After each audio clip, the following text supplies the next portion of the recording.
Ladies and gentlemen, seekers, dreamers, and those standing at the edge of inner discovery, today I want to talk about something paradoxical, something almost ironic: why spiritual awakening kills your motivation. We often imagine awakening as a blissful event, a state where everything makes sense, where we are filled with purpose, light, and passion. But many who walk this path discover something surprising. The very drive that once fueled them, the motivation that pushed them to achieve, compete, or chase, suddenly evaporates. And instead of a fiery determination, they find themselves in silence, in stillness, sometimes even in confusion. Why does this happen? It happens because spiritual awakening rearranges your inner compass. Before awakening, motivation is often tied to the ego, the desire to prove yourself, to be seen, to achieve something so that the world validates your worth. You work hard to build an identity, to accumulate wealth, success, or recognition. Motivation in this sense is a hunger. It comes from a sense of lack, the belief that I am not enough until I reach there. But awakening dissolves that illusion. When the veil is lifted, you realize that you were always whole, that nothing external could complete you. And suddenly, the very fuel that once kept you running no longer makes sense. This is why so many people who awaken feel lost. The ladder they were climbing disappears. The game they were playing no longer excites them. They see through the illusion of endless striving. And so the question arises: if nothing matters, then why do anything at all? This phase is not failure, it is part of the transformation. It is the death of false motivation. What you must understand is that awakening does not kill true purpose.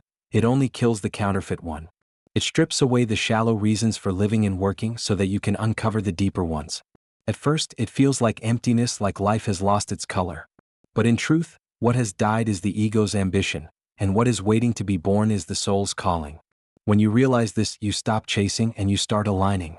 You stop running after goals imposed by society and begin listening to the quiet voice within. Suddenly, motivation returns, but it is not the restless motivation of the old self. It is a steady flow, a natural movement, as effortless as breathing. You no longer do things to prove yourself. You do them because they are expressions of your truth. So if spiritual awakening has killed your motivation, do not be alarmed. It simply means you are in the in-between phase, where the old fuel has run out but the new one has not yet arrived. Allow yourself to rest in that space. Trust that the emptiness is fertile, that something genuine is forming within you. Motivation will come back, but it will not look like the old fire. It will be quieter, cleaner, and rooted in love, not fear. Awakening is not about doing more, it is about being more. And from that being, authentic action naturally arises. That is the new motivation, and it is indestructible. Here are 7 keynotes for the speech: why spiritual awakening killed your motivation. Spiritual awakening dissolves ego-driven ambition. Motivation before awakening is often rooted in lack and external validation. Awakening reveals the emptiness of societal success and achievement. The loss of motivation is actually the death of false purpose.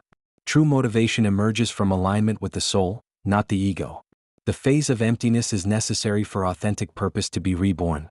Post-awakening action flows naturally from being, not striving.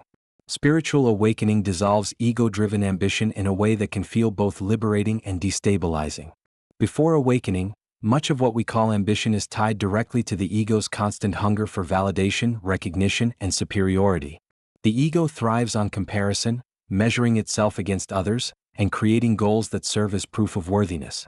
When someone says they are motivated to get a promotion, to buy a bigger house, or to achieve certain accolades, the underlying energy often comes from a desire to prove something, not necessarily to themselves but to the world. It is a chase, a race toward a finish line that keeps moving further away. Yet, when spiritual awakening occurs, the foundation of that chase crumbles. Suddenly, the external goals that once felt so urgent and necessary lose their power, because the illusion of incompleteness is exposed. You realize that you were never lacking, never broken, never in need of proving yourself in the first place. And with that realization, the ego-driven ambition that once pushed you forward evaporates. This dissolution of ambition is not always gentle. For many, it feels like a crisis. The very fire that once got them out of bed, drove them to work harder than others, and fueled their competitive edge disappears almost overnight. They find themselves questioning everything they used to value. Why should I keep striving for this? Who am I trying to impress? What is the point of playing this endless game of achievement? These questions aren't symptoms of laziness but signals of deep transformation. The ego, which had always been in the driver's seat, is losing its grip, and without that old engine of desire and fear, a person can feel adrift. This is why people often mistake the early stages of awakening for depression or apathy. In truth, it is not depression, it is detachment from the illusions that once held so much weight. The ego's ambition is inherently restless. It tells you, you are not enough until you get there. It makes happiness conditional on a future event, on success, on status, on someone else's approval. But awakening reveals the trap. The realization dawns that there is no there to reach because the fullness of life is already here. Nothing external can add to who you truly are. This truth dissolves the endless striving because it makes the ego's fuel source irrelevant. Why run after shadows once you've seen the sun? Why cling to external symbols of value once you've tasted your own wholeness? Yet, this dissolution does not mean a person loses all sense of direction or stops creating entirely. What disappears is the artificial pressure, the compulsion to achieve in order to feel complete. What replaces it, eventually, is a gentler, truer sense of movement, an inspiration that arises naturally from within without force or fear. But this shift takes time. In the transitional phase, it can feel like life has lost meaning because the old motivators no longer work. It's as if you were running on gasoline your whole life and suddenly that fuel is gone. At first, you don't know what new energy will sustain you, and this uncertainty feels like emptiness. But the truth is, the emptiness is fertile ground. The death of ego-driven ambition clears space for authentic purpose to emerge. In the bigger picture, the dissolution of ego-driven ambition is a gift. It prevents you from living your life chasing illusions that would never satisfy you. It spares you from the exhausting cycle of striving, achieving, and still feeling unfulfilled. It allows you to stop running and finally rest in the awareness of who you truly are. Though it may feel like motivation has died, what has truly died is the false fire of the ego, making room for a new, steady flame to rise, one that burns not from need or fear, but from the natural joy of being. Motivation before awakening is often rooted in lack and external validation, and this is one of the most profound realizations people come to after experiencing a shift in consciousness. For much of our lives, we are conditioned to believe that our value is determined by what we achieve, how others perceive us, and the external symbols of success we can display. From early childhood, we are praised for good grades, rewarded for achievements, and admired when we stand out. These external signals shape our sense of identity and self-worth. As a result, most people grow up believing that their worthiness is not inherent but conditional. They are motivated to act not because they are deeply aligned with their soul, but because they want to be validated, accepted, and admired by the world around them. This creates a subtle but powerful sense of lack. The underlying message is, I am not enough as I am. I will only be enough when I achieve this goal, gain this recognition, or receive this approval. Motivation therefore becomes a form of compensation, a way of covering up feelings of inadequacy with external accomplishments. People work long hours, push themselves beyond their limits, and set higher and higher goals, not necessarily out of joy or love for what they are doing, but because they believe reaching those goals will finally make them feel whole. Yet the fulfillment is always temporary. The applause fades, the satisfaction dulls, and the sense of lack returns, driving them into the same cycle again. Society reinforces this cycle relentlessly. Success stories highlight fame, wealth, and power, making it seem as though these external markers are the ultimate destinations of life. Social media amplifies this by rewarding curated images of achievement and lifestyle.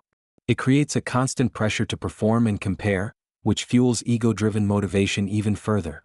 When someone posts about their success, others feel compelled to strive harder, not necessarily to honor their own calling, but to avoid feeling less than. This form of motivation is unsustainable because it comes from a wound that cannot be healed by more trophies, promotions, or followers. When a spiritual awakening occurs, the truth of this cycle becomes starkly visible. You realize that the external validation you were chasing is an illusion, a mirage that never truly satisfies.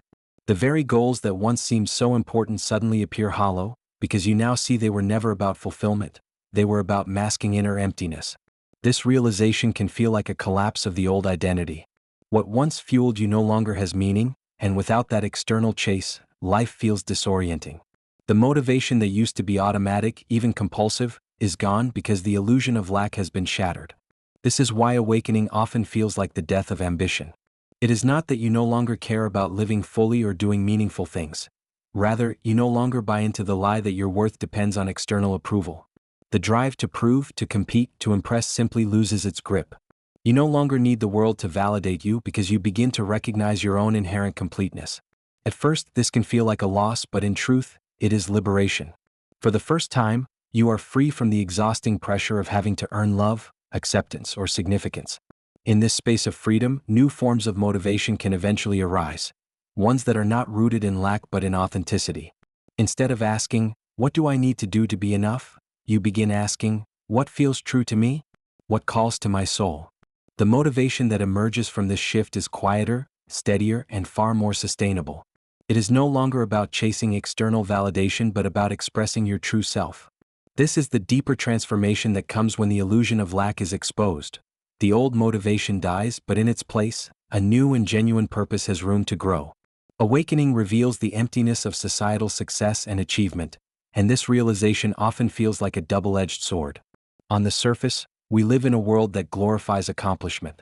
From an early age, we are taught that the path to happiness is paved with good grades, a prestigious career, financial stability, and social approval. The narrative goes something like this: work hard, sacrifice, reach the top, and you will finally feel complete. But spiritual awakening dismantles this entire narrative by exposing the hollowness at its core. What once seemed like the ultimate prize is unmasked as a temporary illusion, unable to provide the deep and lasting fulfillment we truly seek. People spend decades climbing ladders of success only to discover, often late in life, that the ladder was leaning against the wrong wall. They achieve the promotion, the house, the status, yet an unsettling question lingers: is this it?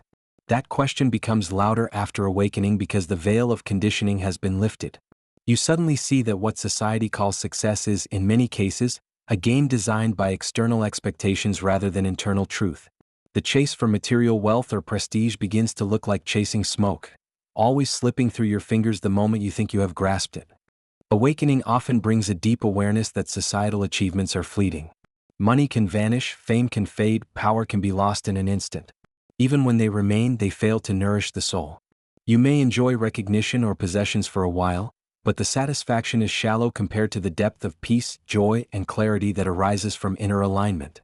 This is why many people who awaken lose interest in competing for titles or striving for recognition. It's not that they become incapable of success, it's that success, as defined by society, no longer resonates with their heart. This revelation can be unsettling at first because it dismantles the very framework that once gave life meaning. If society's version of success is hollow, then what is worth striving for? Many people in the midst of awakening experience a period of disorientation, where old goals lose their luster but new ones have not yet formed.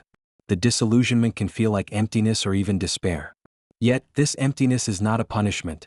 It is a clearing, a necessary pause where the false narratives dissolve, making space for authentic meaning to emerge. One of the clearest lessons awakening teaches is that the external world cannot provide internal wholeness. Achievements can decorate your life, but they cannot define your essence. They are temporary ornaments, not the foundation of your being. When this truth fully lands, a person often stops measuring life by accomplishments and begins measuring it by depth of experience, quality of connection, and authenticity of expression. Success transforms from being about what you accumulate to being about how fully you live in alignment with your truth. It is worth noting that awakening does not make success irrelevant. Rather, it redefines it. A person may still pursue projects, create businesses, or achieve great things in the world, but their motivation shifts. They are no longer driven by the need to prove themselves or by society's checklist. Instead, their actions flow from joy, passion, and service. What once looked like ambition now feels like alignment. This kind of achievement does not feel empty because it is not performed for validation. It is an expression of the soul. The emptiness of societal success, once seen clearly, becomes a blessing in disguise. It forces you to stop playing a game you could never win because the prize was never real. It frees you from chasing illusions and opens the door to deeper fulfillment. Spiritual awakening strips away the shiny packaging of success to reveal its hollowness, but in doing so, it guides you toward treasures that cannot be lost: peace, purpose, love, and authenticity. That is why awakening, though it may seem to kill your motivation, is in truth redirecting you toward a richer and more genuine way of living. The loss of motivation that often follows a spiritual awakening is not a sign of laziness or failure. It is the death of false purpose. For most of life, many people are driven by goals that are not truly their own. They inherit ideas from parents, teachers, culture, and society about what life should look like: be successful, be respected, be admired, be wealthy, be safe. These ideals become the foundation of purpose, but in reality, they are borrowed blueprints rather than authentic callings. When awakening occurs, the cracks in this borrowed purpose begin to show. The external goals that once seemed unquestionable suddenly appear hollow, and the motivation to pursue them vanishes. This disappearance can feel frightening because so much of identity is tied to purpose. People often say things like, "My career defines me," or "My achievements prove who I am." So when spiritual awakening strips away the ego-driven need to chase external purpose, it feels like a collapse of self. Without those old goals, life can feel aimless, as though the ground has fallen out from under you. This is why so many describe awakening as both liberating and terrifying. It dismantles everything false, leaving you with nothing to hold on to. Yet this dismantling is not destruction, it is cleansing. The false purpose must die so that a deeper, truer purpose can be revealed. The ego thrives on creating identities around purpose. The successful professional, the admired leader, the creative genius, the hard worker. These identities are often built around comparison and validation. You may strive to be the best because being the best makes you feel worthy. You may work tirelessly because productivity earns you respect. You may cling to recognition because it makes you feel seen. All of these purposes, however, are conditional and fragile. They depend on external approval and vanish if circumstances change. Awakening brings this fragility into the light. It shows you that what you thought was purpose was merely a mask, and masks eventually fall away. When false purpose dies, the experience can feel like standing in a void. Nothing excites you the way it once did. The goals that used to drive you now feel meaningless. The accomplishments that once gave you pride feel irrelevant. This void, however, is fertile ground. It is the space between endings and beginnings, a sacred pause where the old has dissolved but the new has not yet emerged. If you resist this space, you will feel restless and lost, but if you surrender to it, you will discover that it is a necessary stage in the birth of authentic purpose. False purpose dies because it is no longer needed. Once you awaken, you no longer require validation to feel worthy. You no longer need achievements to feel complete. You see through the illusions that once motivated you, and in that seeing, the illusions lose their power. While this can feel like emptiness, it is actually a clearing of clutter. It is like cleaning a room that has been filled with furniture you never chose but always thought you needed. Once the room is empty, you finally have space to decorate it in a way that reflects who you truly are. The death of false purpose is a profound gift. It is an invitation to stop living by borrowed scripts and start listening to the quiet wisdom within. It forces you to ask deeper questions. What truly matters to me? What feels alive in my soul? What would I do if no one were watching or judging? These questions lead to the discovery of authentic purpose, the kind that does not depend on external approval and cannot be shaken by changing circumstances. So when motivation disappears after awakening, understand it for what it is. It is not a loss of purpose but the death of a false one. It is the breaking of chains that kept you running in circles, always striving but never arriving. And while the death of false purpose feels like emptiness at first, it is the necessary doorway through which true purpose can finally be born. In time, the void will fill, not with borrowed ambitions, but with authentic inspiration that comes from your deepest self. True motivation emerges from alignment with the soul, not the ego, and this distinction changes everything about how we move through life. Ego-driven motivation is fueled by fear, comparison, and the constant need to prove one's worth. It is exhausting, restless, and never satisfied because it always points to some future achievement as the key to happiness. Soul-aligned motivation, on the other hand, is rooted in authenticity, love, and inner truth.